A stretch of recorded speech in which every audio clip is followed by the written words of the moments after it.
Your shared comments and questions will drive future learning opportunities and our policy development during this time, so please engage with us in that chat box. We'll also be sharing some resources in the chat box throughout the webinar that you can link to. So again, we have nearly, I was watching the number tick up here, I think we have nearly 1,000 participants planned on today's call, so we won't be able to respond to your chats directly, but we'll use it to inform questions if we need to ask the panelists, and certainly the resources that we share with you later. Lastly, today's webinar is being recorded and it will be shared later today on Groundwork's website at www.groundworkohio.org, along with any resources that are shared during the webinar. You will also receive a link to that page in an email tomorrow. So here today, we are elevating child abuse prevention during the COVID-19 pandemic on April 8th. Today is our State Child Abuse Prevention Awareness Day in the month of April, which is of course National Child Abuse Prevention Month.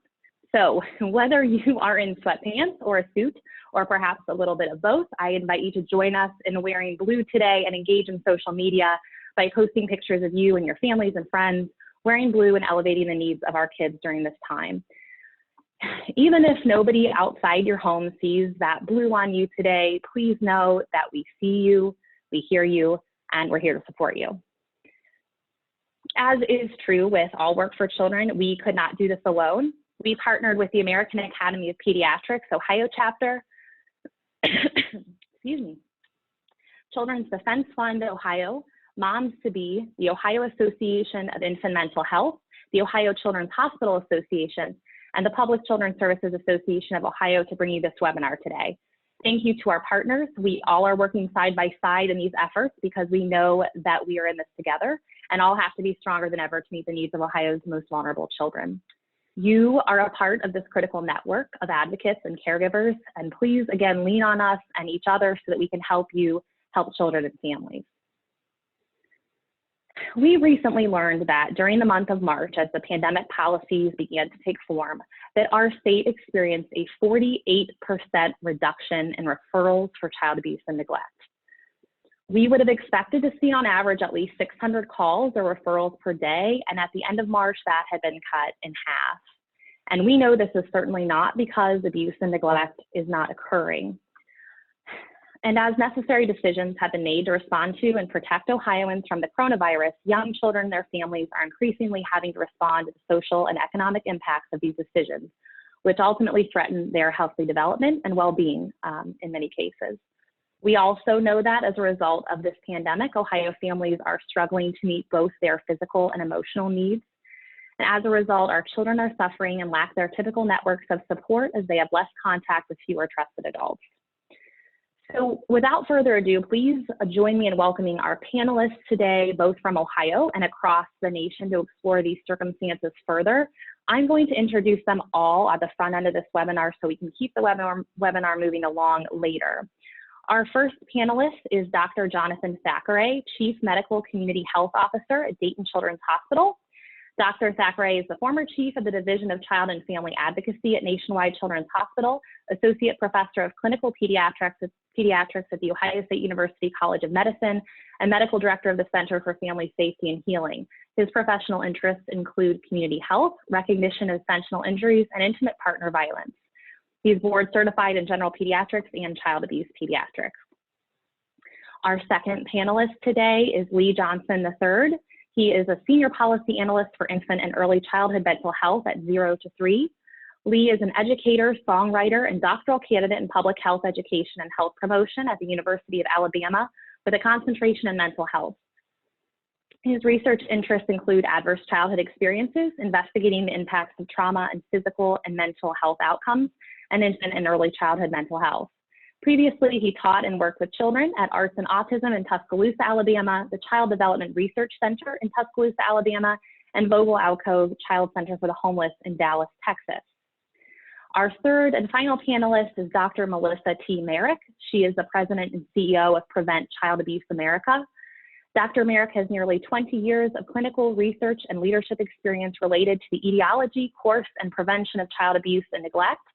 Previously, Dr. Merrick was a senior epidemiologist at the National Center for Injury Prevention and Control at the Centers for Disease Control and Prevention in Atlanta.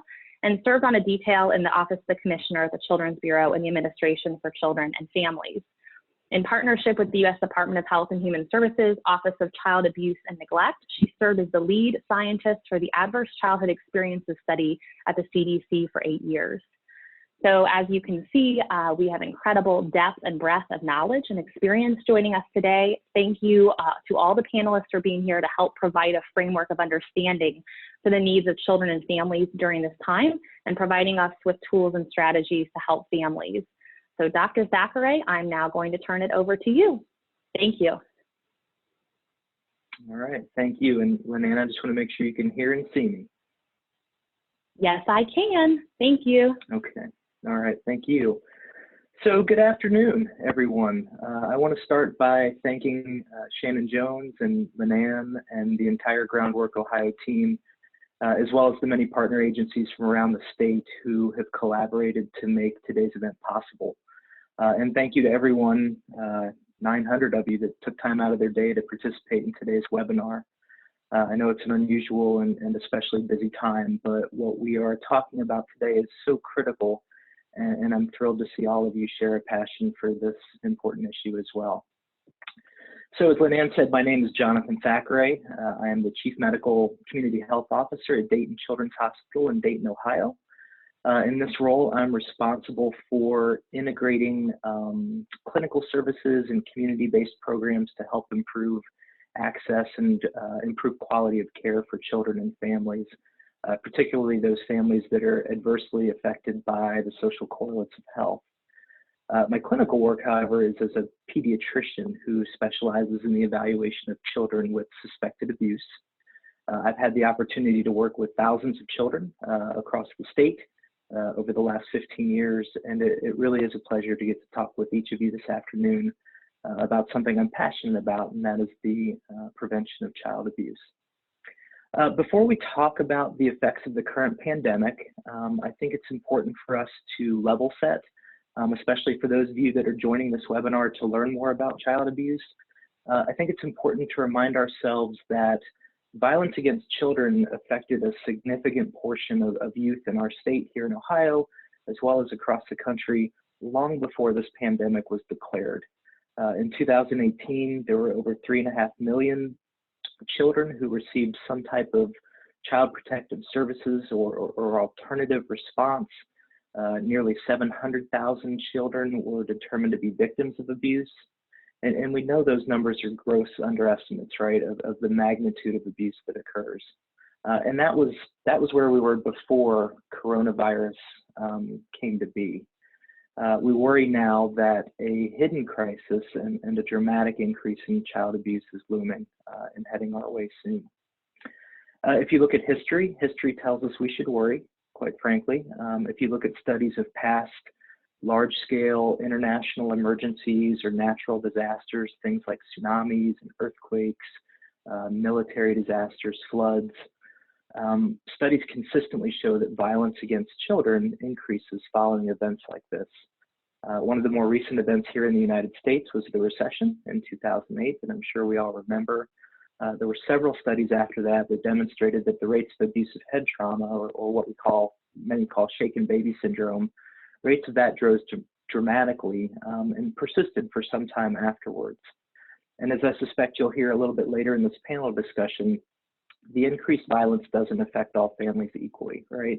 What we've seen in the past is that families in lower socioeconomic status, they face greater social and economic pressures, especially in times of crisis. Families that are more vulnerable to loss of food or loss of stable housing are at a higher risk for violence against children, especially in times of crisis. So now we're in the midst of this pandemic. Caregivers are losing jobs, finances are strained, and schools and child care centers are closed. So I think it's fair to ask, what can we expect? We can expect that caregivers dealing with the additional stress of losing a job and having children in the home 24/7 are more likely to get frustrated and physically harm a child. We can expect that children will experience more domestic violence in the homes and have less opportunities to stay in safer environments, even on a temporary basis. We can expect an increase in gun-related violence. We can expect that young girls whose perpetrators of sexual violence are often male family members in the home will experience increased sexual abuse as we're forced to shelter in place more. And we're already beginning to see the signs, right? Calls for domestic violence are increasing, gun sales are increasing, and if you look in isolated pockets of the country, Fort Worth, Texas, upstate New York as examples, children's hospitals are already starting to see surges in more severe child abuse cases. And again, all this comes at a time when children have lost access to family and friends and systems and professionals that play a critical role in identifying and reporting of suspected abuse. If you look at educators, for example, over 20% of reports to Child Protective Services come from education professionals, teachers, guidance counselors, early child care providers, home visitors. They are all a safety net for our children. And much of that safety net is lost at a time like this. Lynanne mentioned calls to the state reporting hotlines for child abuse are down, and it is not, unfortunately, for the reasons we wish it to be. It's because that safety net that identifies those cases and calls them in right now just isn't there. There's a quote widely attributed to the mother of Fred Rogers, or Mr. Rogers as most of us know him. Fred Rogers often told the story about when he was a boy and would see scary things on the news. And he said, my mother would say to me, look for the helpers. You will always find people who are helping. To this day, especially in times of disaster, I remember my mother's words, and I'm always comforted by realizing that there are still so many helpers, so many caring people in this world. And so with that spirit in mind, I think it's important to talk about how we can help. So as parents, we can remember that our kids thrive on routine and predictability. They need this to feel safe and secure, and we can design schedules for them, schedules that have built-in flexibility. We can incorporate their schoolwork. We can plan for indoor and outdoor physical activity. We can recognize that our own stress levels right now are sky high for many of us. We can plan for breaks for ourselves, taking a walk, connecting with a friend, taking up a new hobby. It's important for us to get away from the kids for brief periods of time. And we can remember to cut our kids some slack. Find the good moments and the good behaviors instead of just waiting for the next thing to go wrong. I was on a call earlier this morning. My 11-year-old had a question about a math test. I couldn't help him because I was on the call. My 14-year-old stepped in and helped with his math question. And you know, quite honestly, my 14-year-old has really thought a lot about this coronavirus as it affects him and his world instead of the larger world out there. So moments like that where he does something selfless, we really try to celebrate because it's important. As educators, we can still take advantage of distance learning to ask children about their feelings, encourage them to share their feelings and fears with a trusted adult. We can help build their resilience and remind them why they are so important.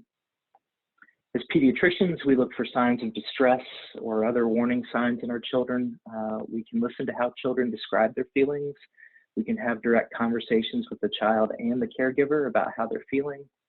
We can validate that this is a really difficult time and offer support and link to mental health resources. We can advocate for policies that support our families at highest risk, and there's a lot of that work happening right now. And as a community, we can think about how best to support each other.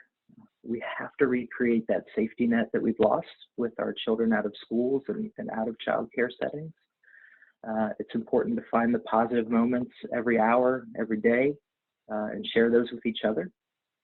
We can model resilience building by reinforcing the positives that we see in our children, in our family's children, and in our neighbors' children. And most importantly, I think whatever hat we wear at any given moment, parent, professional, neighbor, community member, and I know most of us are wearing all those hats at once right now.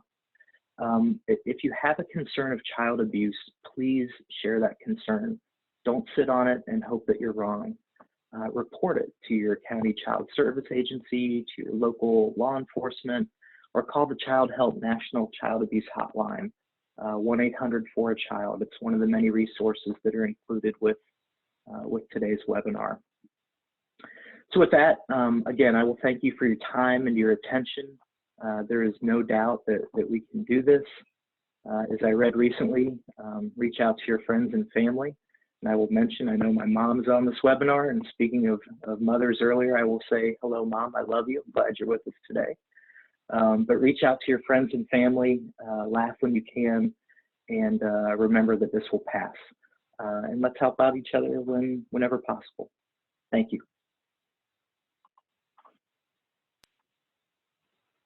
All right, thank you so much, Dr. Thackeray. Next, again, I won't redo his introduction, but Lee Johnson III joins us from 0 to 3. Yes, Thanks, thank Lee, you. and we'll get your slides queued up here. Okay. Can you hear me okay? Yes. Okay. Thank you so much for that introduction, and thank you to Dr. Thackeray for many of those wonderful strategies that families can be thinking about during this time. So just thank you for this opportunity to be able to present on behalf of 0 to 3. I must say that this global pandemic calls for us to be intentional and more creative about staying connected, focusing on our well-being, and sharing ways to help. So today is my opportunity to share ways to help. Next slide. So I'll start by saying that the human brain is amazing. It goes without saying that the young brain of an infant is even more phenomenal. Within the first 3 years of life, the brain develops at a rapid pace, which will never again be replicated. And it is our due diligence to know the implications of this powerful process so that we can better help it grow, particularly in a time like now. So here's just a snapshot of what we will discuss today, just highlighting some things to think about as we navigate through this national crisis, and how might we think on ways to support children and families. Next slide.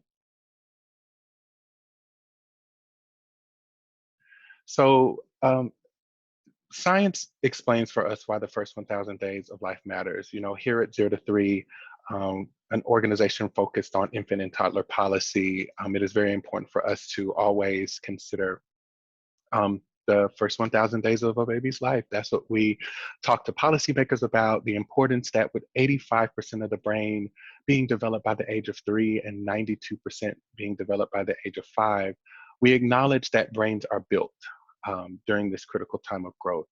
A baby is born with just about all 100 billion brain cells, but they are very poorly connected. When we're born, we don't have very many synapses connecting those brain cells. And so those connections are created at a rate of 1 million per second, starting at birth through the process of wiring the brain. But that wiring doesn't just happen. Those synapses are created by the interaction with caregivers, where more is happening in the years from birth to age 3 than in any other period of human life. The first 5 years lay the foundation for everything that follows, and that foundation can be sturdy or fragile, depending on a child's experiences and even more their environment. So as we see around us amid this pandemic, these foundations for development are being challenged due to unforeseen circumstances, circumstances that impact our own ability to self-regulate and co-regulate with our children in these times. Next slide, please. So speaking of regulation, to the earlier point about brain development, babies aren't born with the ability to control their own reactions and behavior. Self-regulation develops most in the toddler and preschool years, but it also keeps developing right into adulthood. How important is self-regulation? Well, let's look at an adult example. This is a clip from the popular show Family Guy. And in this scene, Stewie, the toddler here, wants some attention from Mom Lois. Though you and I can see that Mom appears to be exhausted. Beginning with the first clip at the top left and panning right, we see just how this interaction goes. So Stewie walks in and is saying, Mom, Mom, Mom, Mom, Mom, Mom, Mom, Mama, Mommy, Mom, Mom, and Lois then of course grunts a bit, and then by the fifth slide says, what? And then Stewie pauses, and then says, hi, and laughs and runs away. And then Lois is left there sighing. But as you can see in just this quick example, self-regulation is pretty important. Your ability to self-regulate determines how you react or how you respond to those around you and in your care.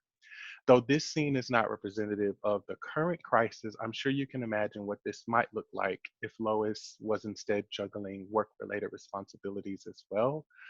And please remember that our ability as adults to self-regulate is predicated also on our early experiences and how those experiences might impact us now, which takes us to the next concept. So, a major premise in supporting early brain development and supporting regulation is understanding infant and early childhood mental health. So, what is infant and early childhood mental health? Infant and early childhood mental health is the developing capacity of the infant and young child to experience and express and regulate their emotions. This concept holds that babies' emotional, social, and cognitive development unfold in the context of relationships. Thus, supporting both the infant and the caregiver is crucial to optimize the young child's functioning. And I'd like to acknowledge that we often use the terms infant and early childhood mental health and healthy social emotional development interchangeably. But I would be remiss to also mention that very young children can and do experience serious infant and early childhood mental health challenges.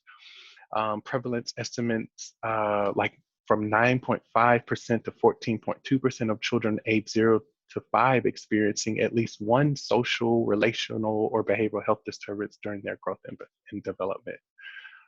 Next slide. So when we talk about infant and early childhood mental health, we're talking about the importance of relationships to what Dr. Thackeray was talking about earlier and how these kind of relationships are being flexed a bit with this crisis that so many of us are experiencing. We recognize that nurturing and responding and consistent care that was important before the crisis is just as important and essential during this crisis to a young child's mental health. And that forms that foundation and contributes to lifelong positive or negative mental health. So furthermore, we acknowledge that the state of an adult's emotional well-being profoundly affects the quality of the infant-caregiver relationship and ultimately the development of the child.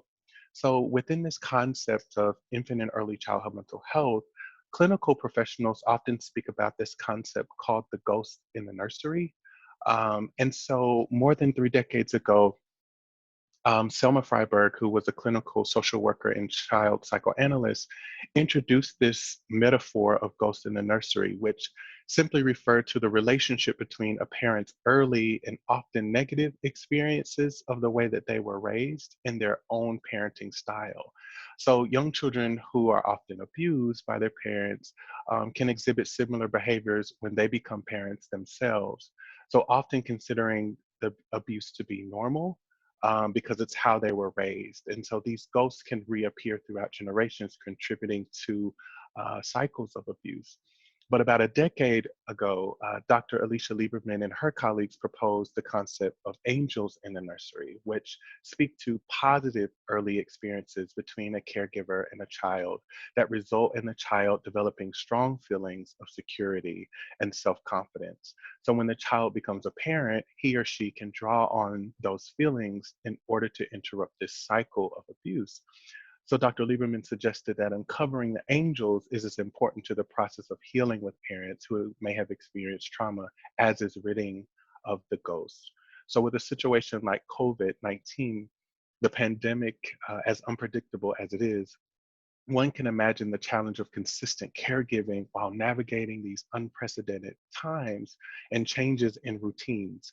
Attending to a toddler while being flexible to homeschooling for an older child, or adjusting to work and household obligations can be overwhelming. Though being present, lovingly touching, holding, comforting, and talking to your child provides exactly what they need, even more so in crisis. Next slide.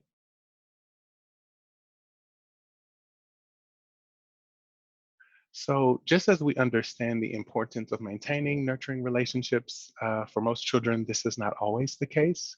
I'm sure most of you are already familiar with the ACE study, but for those that are not, I just want to briefly discuss that in a revolutionary longitudinal study investigating risk factors in childhood associated with adult disease. Scholars observed over 17,000 patients receiving medical treatment through Kaiser Permanente, which was at the time of and still is a medical care program in San Diego, but it was through a collaboration with the Center for Disease Control, and researchers set clear distinctions in defining numbers of adverse exposures during childhood, deeming these exposures as adverse childhood experiences. Now, these ACEs included, as you can see on the slide, physical, verbal or sexual abuse, physical and emotional neglect, as well as negative early experiences of domestic dysfunction in the environment. But participants would identify these ACEs and be scored. So for example, a score of 0 would mean that the person reported no exposure to any of these categories of trauma listed as ACEs. And an ACE score of 10 would mean that the person reported exposure to all of the categories that you see listed above. And so as the number of ACEs would increase, so would the risk for negative health outcomes. And at the time of the study, a whopping 2/3 of the 17,000 people in the study had an ACE score of at least 1, and 87% of those had more than 1. Next slide. So around the same time, or around the time that the ACE study was being done, parallel research on kids' brains was being conducted around the impact of stress on the developing brain. And it is critical to distinguish between 3 kinds of responses to stress as it relates to ACE exposure, which are positive, tolerable, and toxic. And these 3 terms embody the stress response system's effect on the body, not to the stressful event or experience itself. And so positive stress, which is a normal, essential part of healthy development, like getting a vaccine, first day of school. Then there's tolerable stress, which is, like having like a loss of a loved one, but it's still limited in duration. But then you have toxic stress, which is experiencing strong and frequent or prolonged adversity, such as physical abuse or exposure to violence. So when children are overloaded with stress hormones, they are in flight, fright, or freeze mode. And it is very difficult to learn, and often children are unable to in those times. They're often having difficulties with trusting adults or even developing healthy relationships with peers. So you might see dynamic shiftings among siblings when this happens. However, I want to emphasize that this is an appropriate adaptation to the environment, our body's response to stress. So we can expect for changes to happen in children and families amid this COVID pandemic that's happening, as they each try to seek to adapt as best as possible, given all of the input of all of the surrounding stressors. So you might see hypervigilance, and you might see hypersensitivity in parents in response to this crisis. Next slide. So I just want to take a moment and acknowledge that all of us are experiencing our body's response to the stress around us. That this crisis is stressful.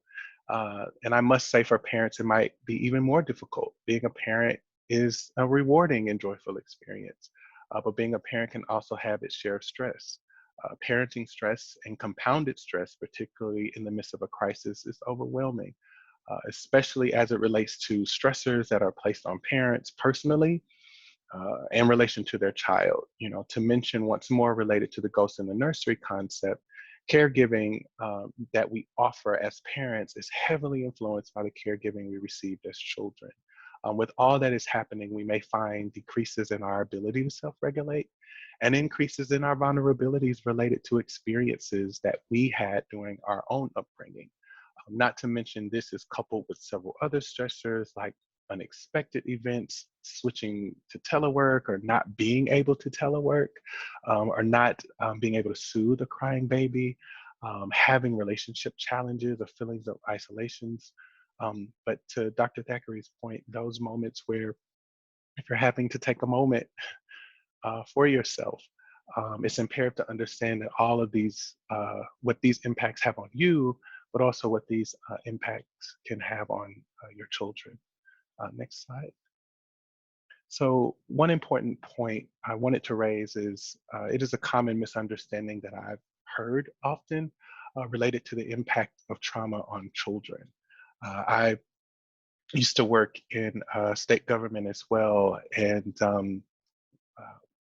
had a lot of talks with directors that directed home visiting programs, and I would often hear them share with me how parents would say, well, children are just too young, to be impacted by trauma or traumatic events, since they do not understand traumatic events.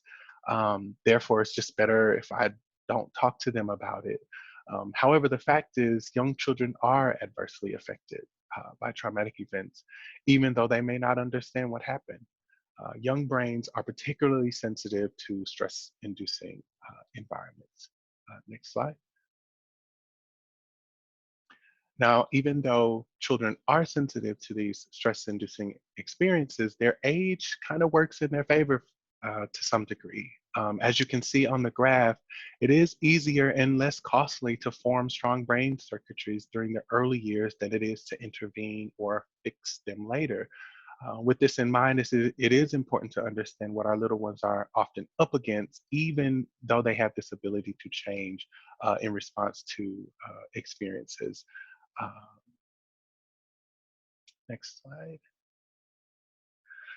So in previous work in state government, I had the opportunity to focus a lot of my energy on discussing racial equity and actively engaging with partners to identify disparities. And I wanted to point out, since joining 0 to 3, I'm happy to see how racial equity is an area where we are placing a lot of focus on, particularly in the policy center.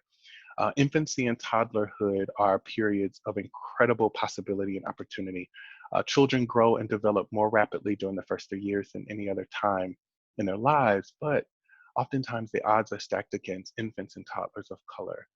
Despite comprising a large share of our young child population, they disproportionately lack resources that help children and their families thrive. I wanted to also put up here for you just some terminology around equity and race equity. I know that with the movement towards having equity at the center or using an equity lens, and considering that race equity is something that's kind of pulled out from and is focusing on race specifically with the elimination of policies, whereas equity is striving for fair treatment and access and opportunity. And eliminating barriers. So I did want to provide both of those definitions as well. Can go to the next slide.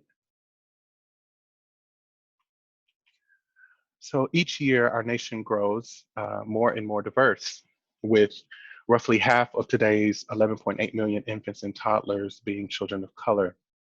Though I want to highlight that I'm hearing from folks in states that it's becoming increasingly difficult to gather disaggregated data around COVID cases in some states, which we of course use data to inform policy.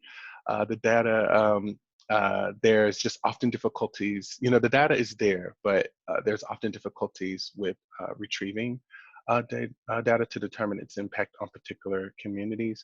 And I say that because right now, just up into this webinar, seeing reports on disaggregated data from some states and the racial breakdown, and seeing how several communities, particularly Black communities, are being impacted by these cases. And I hear a lot of people talk about the health issues that are associated with that, but also not really take into consideration some of the structural issues that are at play as to why certain individuals are in front-facing low-wage work that makes them more susceptible to health issues.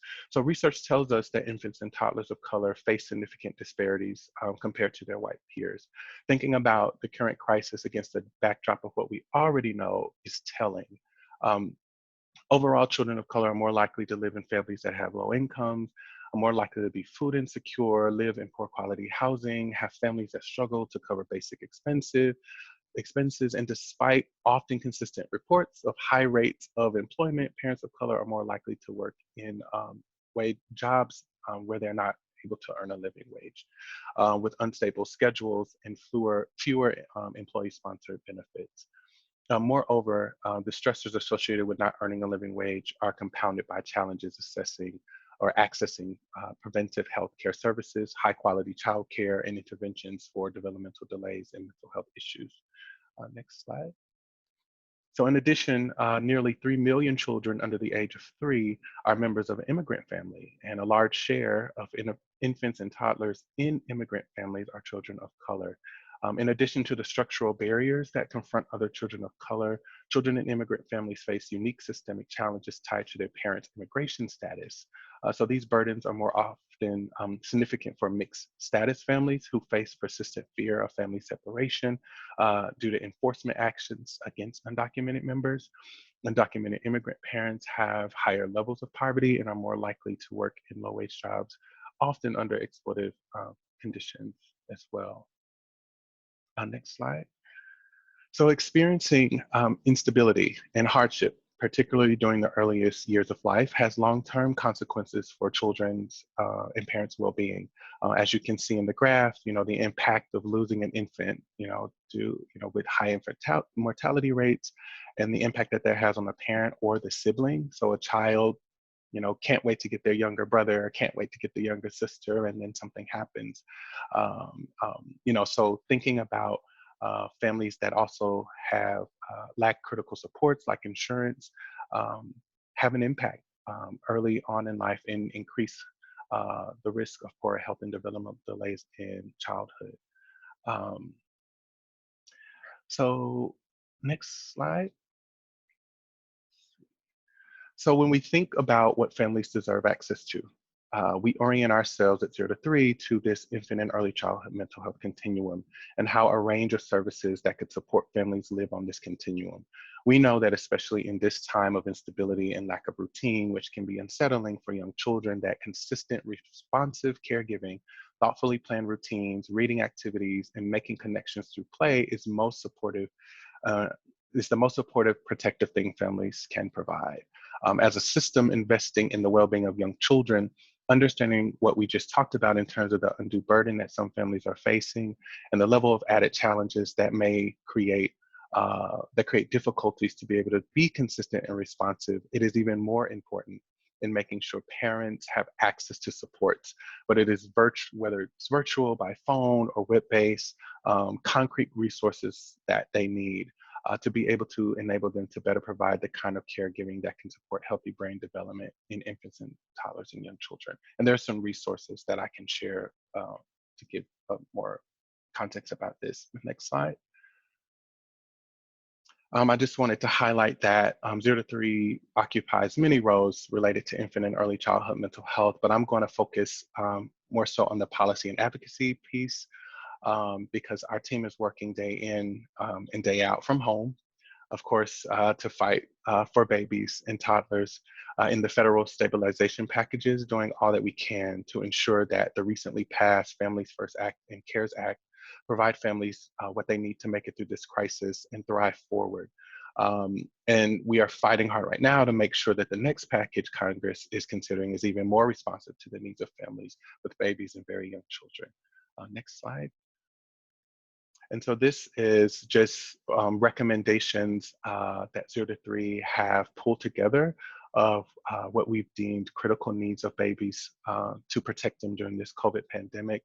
I wanted to put them here, but they are also available on our website, and I'll be happy to link those in the chat box as well. And then one last thing is, we also want to hear from you.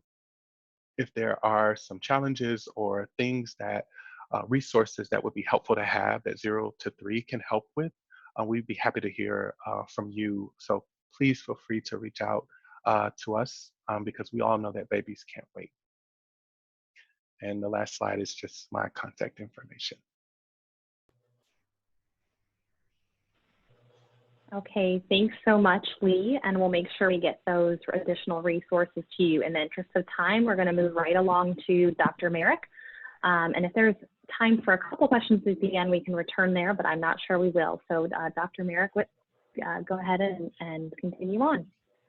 Hi, everyone. Thank you for almost 1,000 of you for joining us, and to my fellow panelists. I just think it's really fitting that not only is this Child Abuse Prevention Month in our 37th year, but it's also National Public Health Week, where we really take the opportunity to raise visibility of public health problems. So really, what makes a problem a public health problem?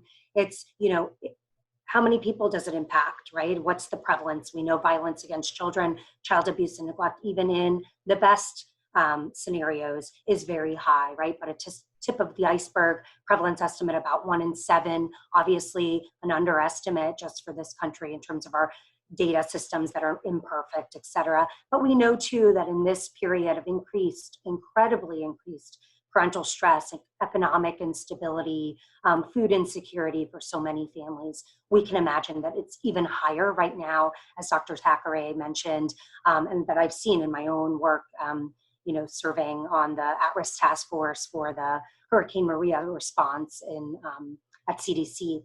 So is it, how many people does it impact? That's the first criteria check for child abuse and neglect being a public health problem. Secondly, does it impact the health of the public, right? So it's not just physical illnesses and injuries, broken bones, bruises, post-traumatic stress, but we know 5 of the 10 leading causes of death have roots in early childhood. We know that through the ACEs study and other studies over the last 30 years related to children's exposure to violence and victimization. But the third criteria really, and where I want to focus my couple of minutes of talking points here is, do we have public health prevention solutions? And thankfully, absolutely we do. And how we know where to really, at a national level, at a population level, how do we really focus? It's really to get back to what is the definition of public health, which you see right here on your screen. Public health is what we as a society do collectively, not one person at a time, one profession, one agency, one group, but collectively, all of us together, what we do to assure the conditions in which all people can be healthy. All people, again, equity embedded in this definition, not just people that live in my neighborhood, go to my kids' schools, but all people. How can we all be healthy? So things like policy level solutions are just so critically important at this time. We think about paid leave. That's not just a policy level solution that would help prevent the spread of this coronavirus that we find ourselves here too, but it would also help kids be protected in this time, right? Because families are experiencing excruciating stress from being unpaid right now. If they're able to take leave, many being unemployed because they were laid off, that leads to a lot of insecurities in terms of financial instability, et cetera. So it's just important for us to realize that in this time of this global pandemic, we know that there are solutions that can exist that would not just help spread stem the spread, but also protect our kids. So that's really the intersection between child safety and true public health. Next slide. And really, I think you've got a good, level setting of ACEs, where it came from over 20 years ago. Certainly we have even more robust data now, over 144,000 adults in CDC's ACEs vital signs that came out in November. We know that ACEs are prevalent, that they affect health, but we know that they can be prevented. But really, to think about our prevention solutions, we must look at the conditions again, those roots of the tree, right? Things that, this is the pair of ACEs, Wendy Ellis and other colleagues, but really looking at discrimination, income inequality, poor housing quality and instability, and affordability of housing and such. These are the prevention solutions. And these are the things that keep the cycle of violence from one generation to the next. So really, again, to be true prevention, public health stewards, we must have interventions that get at these community levels. Next slide.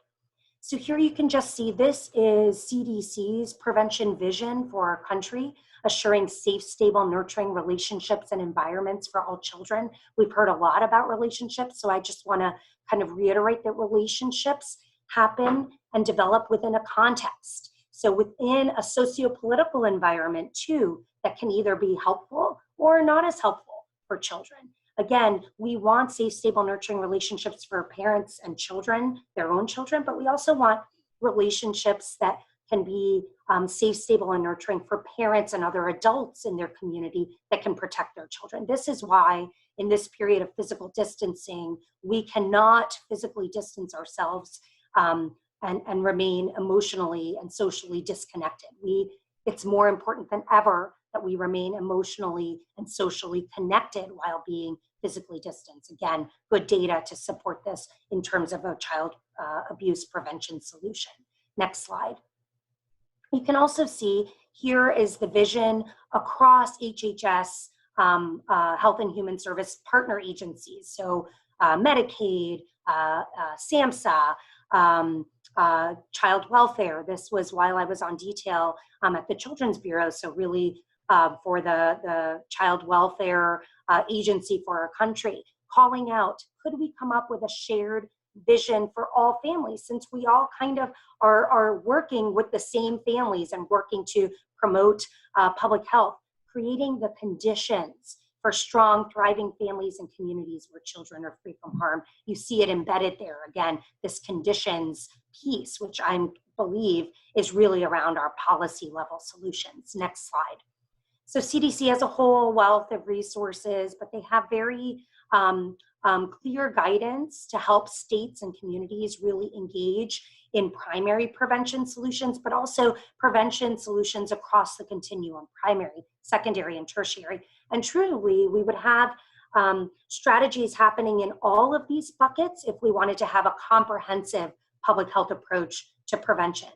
I want to draw you to what I believe are the most critical ones, the ones that get to more of the population level impact. Again, strengthening economic supports for families, the highest kind of bucket. Those are things like family-friendly work policies, paid leave, childcare subsidies, these kinds of things that we know at a population level help to decrease parental stress, which we know is a leading risk factor for violence against children. Social norms, changing social norms to say it's not that bad parent or that stressed out parent or bad mom who maltreats their kids. It's that parenting is hard in the best of circumstances. And we all have a role to play in assuring health and well-being of all children. So really taking on that all of society approach. I know one of the partner organizations that's on this call today is our Prevent Child Abuse Ohio chapter, which is also the Ohio Children's Trust Fund. And they have right now a hashtag Everyday Ohio Heroes campaign going on in April. But again, this is at the raising awareness and commitment to these norms that show that we all have a role to play. And then certainly things like providing quality care and education early in life, enhancing parenting skills to promote healthy child development, and then of course intervening after maltreatment has occurred to prevent future risks. Next slide. Early childhood home visitation, we are just seeing, I mean, this is just for Healthy Families America, which you have 63 sites here in Ohio, serving about 7,300 families. You have other models in the state too, but this is an unprecedented time for home visitors too, which are having to navigate to this virtual platform. It's really, this whole time, it can be overwhelming for all of us in this field, of course, too, to not only work from home while our children are learning and all this, but also to hear just the unanticipated challenges that we know that evidence-based home visitation like HFA is critically important in this time, yet we know that it's not equally available to all of the families that could really benefit it, right? So we need to expand home visitation, again, even in the best of times, but even now as we implement it virtually or by phone, we're finding families that are using up all their minutes on their home visiting thing. You know, that's something that we didn't anticipate before this crisis, right? And or our Zooms and platforms are being crashed or not able to take the volume, even just, learning to set the time after the hour or the half hour to help get through and not have busy lines. We're just finding all of these challenges. And thankfully, again, almost 1,000 people on this. I know we are all working together to try to troubleshoot, because we know that this is so critically important for families in Ohio, but across the country. Next slide. And so really, again, limited time, but I cannot echo this enough. Physical distancing while staying socially and emotionally connected is more important than ever. Again, not just our children are not with their safety net and with teachers and other mandated reporters, that represent about 70% of people who call in reports to official hotlines and such. So obviously we're seeing a dip, but we know that this kind of social relationships, strong, safe, stable, nurturing relationships for parents is protective for kids. So as much as we can have a virtual coffee with a friend or stay connected across the fence from our neighbors, and when we're on our walks, waving and such, all of this is so important because we all have a role to play in this time of coronavirus, but always for kids and for families. Next slide is just a quick snapshot of our own coronavirus resource page. We update it every day. So all of your resources that are out there, share it with us. We'll share it with our audience. We have, a robust nationwide state chapter network. We also have Healthy Families America sites, 600 of them serving about 70,000 families. But we know that prevention happens in partnership. Again, none of us can do this work alone. And so just thank you for everything you do every day for children and families. And I'll be thinking of your own children and families too in this crazy, crazy time. And hello to Dr. Thackeray's mom that's out there and all of you that are out there tuning in today. Thanks very much. All right. Thank you very much, Dr. Merrick, and thank you very much to all our presenters for their time and expertise. I have to say a couple of the questions I think were answered in the additional comments that you all had, but most of the comments, there's a couple of suggestions, most of the comments are around getting access to these resources that have been shared so far. And so I just want to provide a reminder that you will receive an email tomorrow with a link that has our website, the recording of this webinar, the slides and the images from the webinar, in addition to any resources that were referenced. Today, we also released a small 2-page resource where we tried to, while you guys are all doing the hard work in the communities, do the easy work of curating some resources for you. I know it's information overload, and we've linked, of course, to Prevent Child Abuse America and 0 to 3, the Ohio AAP, and many of our co-host resources. You will get that email tomorrow, and it will be up on our website later today. I just want to say thank you again to our presenters. Thank you to you all for joining. I know we're all searching for hope, and we certainly have hundreds of more reasons to be hopeful for each of you joining us today and leaving here to do the next right thing for kids in your community. So please continue to join us in responding to our new reality. Thank you very much, and take care.